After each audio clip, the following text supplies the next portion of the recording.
നിസ്കരിക്കാൻ വേണ്ടി വന്ന് നിൽക്കുന്ന ആൾക്കാരോടും പറയട്ടെ, ഒരാളിങ്ങനെ നിന്ന് നിസ്കരിക്കാം, അയാളെ പിന്നാലെ ഒരാൾ വലത്തെ ഭാഗത്തുണ്ട് മാമൂമായി നിസ്കരിക്കും.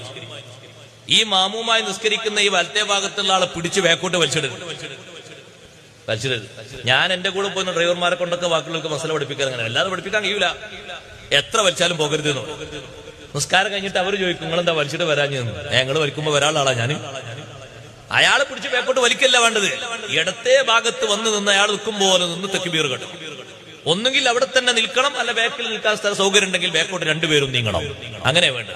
ഇത് തുടക്കം തന്നെ സൊഫിൽ വന്നിട്ട് ഇയാളൊരു ഒറ്റ വലിയ ഒരു വലിക്കരുതിൽ പിന്നെ കാണാം അടുത്ത വലി. പിന്നെ അങ്ങനെ വലിക്കാൻ പറ്റൂല.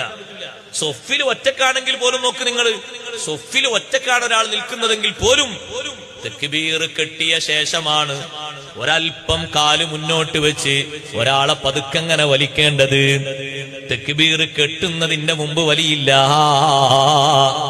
തക്ബീർ കെട്ടിയിട്ടല്ലേ അയാൾ നിസ്കാരത്തിൽ ചേരുന്നത്. മുമ്പ് തന്നെ വലിച്ച് ബേക്കോട്ടാക്കാൻ പാടില്ല.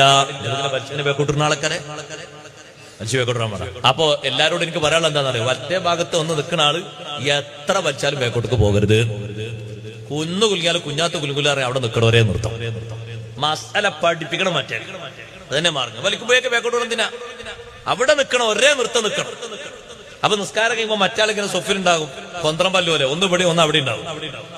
എന്നിട്ട് മറ്റാക്ക് പഠിപ്പിക്കണം. പിന്നെ നല്ലോണം പഠിക്കണം. കുറെ തിന്നിട്ട് വലുതായാ പോരാ, പഠിക്കണം. നിസ്കാരത്തിന്റെ മസലെങ്കിലും പഠിക്കണം. ഇടത്തെ ഭാഗത്ത് ഞാൻ നിൽക്കും പോലെ വന്ന് കൈ കെട്ടിയിട്ട് ഇമാമിനോട് തുറന്ന് കൈ കെട്ടിയിട്ട് ഒന്നുകിൽ അവിടെ തന്നെ തുറന്ന് നിസ്കരിക്കുക, അല്ലെങ്കിൽ രണ്ടാളും കൂടി ഒരു സൊഫായിട്ട് ബാക്കിൽ നിൽക്കണമെങ്കിൽ രണ്ടാളും ബാക്കോട്ട് നീങ്ങുക. അങ്ങനെ വേണ്ടത്. അല്ലാതെ നീ വന്ന് ബാക്കിൽ നിന്ന് വലിക്കുമ്പോഴേക്ക് വരാനൊന്നും ഇസ്ലാം പഠിപ്പിച്ചിട്ടില്ല. അതുകൊണ്ടാണ് വരാതിരുന്നതെന്ന് പറയും. അങ്ങനെ ആരും ബേക്കോട്ട് പോയി കൊടുക്കരുത്. ബേക്കോട്ട് പോയി കൊടുത്തിട്ടാണ് ജഹാലത്തായി മാറുന്നത്. പിന്നെ അങ്ങനെ മാർഗമായി വരുന്നത്. ഒരൊറ്റ കുട്ടി ബേക്കോട്ട് ഇറങ്ങി കൊടുക്കരുത്, അവിടെ തന്നെ നിൽക്കാം. ഞാൻ ബേക്കോട്ട് വലിച്ചിട്ട് പോകണം. പഠിക്കണം ശരിക്കും വിഷയം. ബേക്കോട്ട് ഇറങ്ങി കൊടുക്കാൻ പാടില്ല.